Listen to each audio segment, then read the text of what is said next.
یہ سورہ جن کی آیت ہے. یعنی یہ ہے کہ ایک تو یہ کہ آپ اللہ کو پکار ہی رہے اپنے دیویوں کو، دیوتاؤں کو، اپنے لات کو، عزا کو، منات کو، حبل کو، وہ تو اور دور کی بات ہو گئی. ایک ہے شرک فی الدعا، اللہ کو بھی پکار رہے ہیں اور کسی اور کو بھی پکار رہے ہیں. اب وہ کوئی اولیاء اللہ بھی ہو سکتے ہیں، کوئی ملائکہ ہو سکتے ہیں، کوئی انبیاء کی ارواح ہو سکتی ہیں. کسی کو پکارنا کسی کا بھی ہوگا. دعا لا تدعو مع اللہ احدا. اور یہ در حقیقت ہم جب ہر رکعت جو ہے نماز کی ایاک نعبد و ایاک نستعین، پروردگار ہم صرف تیری ہی بندگی کرتے ہیں اور کرتے رہیں گے، اور صرف تجھ ہی سے مدد مانگتے ہیں اور مانگتے رہیں گے. یہ ہمارا قول و قرار ہے، یہ ہمارا عہد ہے اللہ کے ساتھ. اس کے خلاف نہ ہو، کسی کو پکارنے کی اجازت نہیں ہے. یہاں ایک باریک نکتہ سمجھ لیجئے. ایک ہے کسی کو پکارنا، کسی سے مدد چاہنا، کسی سے کسی کام کے اندر جو ہے کوئی امداد کی خواہش کرنا، جو کہ ہو دنیاوی جو معمولات ہیں، جو عام ہمارے قواعد ہیں، ظاہری مادی اسباب و وسائل کے درجے میں، وہ شرک نہیں ہے. میں کسی سے کہتا ہوں مجھے ذرا پانی پلا دو، یہ بھی ایک دعا ہے، استمداد ہے، مدد آپ نے مانگی ہے، اس سے اپنی ایک ضرورت پوری کرنے کے لیے کہا ہے. لیکن کیا ہے یہ کہ گھڑا ہے، وہاں رکھا ہوا ہے، وہاں پانی ہے، اس میں سے پانی لائے گا وہ دے دو. جو ظاہری قوانین طبیعہ جو ہیں ان کے دائرے کے اندر کوئی دعا، کوئی استمداد، کوئی استعانت، کوئی استغاثہ، اس میں کوئی حرج نہیں. غیبی اعتبار سے کسی کے ساتھ بھی کوئی دعا کی جائے گی اللہ کے سوا، وہ شرک ہے.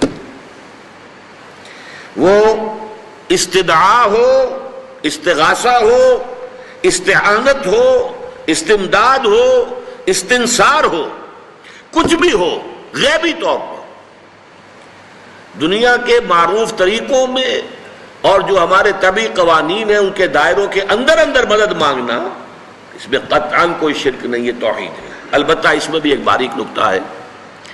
ایک بزرگ تھے جو فوت ہو گئے، انہوں نے یہ بات مجھے جس طرح سمجھائی تھی وہ آج بھی میں ان کا مشکور ہوں کہ دنیا میں عام قاعدے قانون کے تحت بھی کسی سے کچھ کہنا کہ بھائی میرا یہ کام آپ کر دیجئے، آپ کر سکتے ہیں، ایک دفعہ کہنا جائز ہے.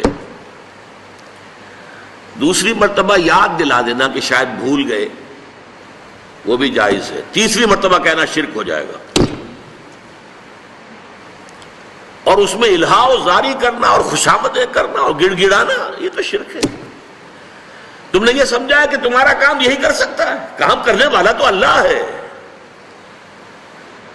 لا فاعل فی الحقیقت ولا مؤثر الا اللہ. حضور نے فرمایا کہ اگر تمہیں جوتا باندھنے کا تسبہ درکار ہو تب بھی اللہ سے مانگو، کسی کے سامنے سوال کا جو ہاتھ جو ہے وہ دراز نہ کرو. اللہ نے تمہیں ایک عزت نفس دی ہے، اس عزت نفس کو دہلا نہ بناؤ، کسی کے سامنے جو ہے اپنا ہاتھ پھیلا دینا، اپنی عزت نفس جو ہے اس کو ختم کر دینا ہے. مت مانگو کسی سے کچھ. لیکن یہ کہ ٹھیک ہے دنیا میں کام چلتا ہے. حضور کا شکی شان تو یہ تھی کہ اگر آپ سواری پر ہوتے تھے اور آپ کی چھڑی گر گئی تو سواری کو بٹھا کے اس سے اتر کر چھڑی خود اٹھاتے تھے. آپ کسی اپنے ساتھی سے یہ نہیں کہتے تھے کہ میری چھڑی پکڑا دو مجھے. آپ کی تو غیرت کا عالم جو ہے وہ بہت بلند تھا، بہت بلند تھا، بہت بلند تھا. لیکن دنیاوی عام طریقے سے یہ کہ ٹھیک ہے بھئی آپ ایک کام ہے آپ کر سکتے ہیں، یہ کر دیجیے. اس نے کہہ دیا ٹھیک ہے میں کروں گا، پھر بھول گیا یا کچھ اور ہوا. دوسری مرتبہ یاد دہانی کرا دی.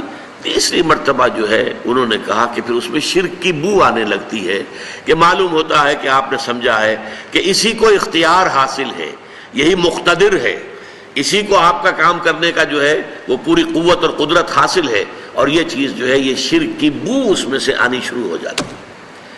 لیکن یہ ہے معاملہ سارا جو اسباب عادیہ کے تحت، اس سے ماورا آپ کسی کو نہیں پکار سکتے. میں معذرت کے ساتھ عرض کروں گا اگر کسی کے جذبات کو ٹھیس پہنچے، آپ شیخ عبد القادر جیلانی رحمۃ اللہ علیہ کو نہیں پکار سکتے، محمد رسول اللہ کو نہیں پکار سکتے. اور واقعہ یہ ہے کہ محمد رسول اللہ کو تو پکارا بھی نہیں جاتا، پکارتے لوگ ہیں زیادہ حضرت علی کو، یا علی مدد. شرک. دیکھیے سب سے بات نکتے کی بتا دوں آپ کو، فرشتے کو تو ہم مانتے ہیں نا. حضرت شیخ عبد القادر جیلانی رحمۃ اللہ علیہ کی روح ہے یا نہیں ہے، سنتی ہے نہیں ہے، حاضر ہے کہ نہیں ہے، ناظر ہے کہ نہیں ہے، 100 اختلاف ہو جائیں گے. اختلافات کی تو گنجائش ہے نا. فرشتہ ہے یا نہیں ہے؟ وہ تو فرشتہ تو ہے، آپ کے دونوں کندھوں پہ بیٹھا ہوا ہے. کرامن کاتبین ہے کہ نہیں ہے؟ یرسل علیکم حفظہ، آپ کے جو باڈی گارڈ اللہ فرشتہ نہیں بھیجتا. لیکن آپ فرشتے سے بھی نہیں کہہ سکتے کہ میرا یہ کام کرو. فرشتے کے وجود پہ تو کوئی شک نہیں ہے. یا جبرائیل میرا یہ کام کرو، قطعاً نہیں، غلط، شرک. لا تدعو مع اللہ احدا، اللہ کے سوا پکارنا کسی کو نہیں ہے، دعا کسی سے نہیں ہے، استغاثہ کسی کا نہیں ہے، استعانت کسی سے نہیں ہے، استمداد کسی سے نہیں ہے، استنصار کسی سے نہیں ہے.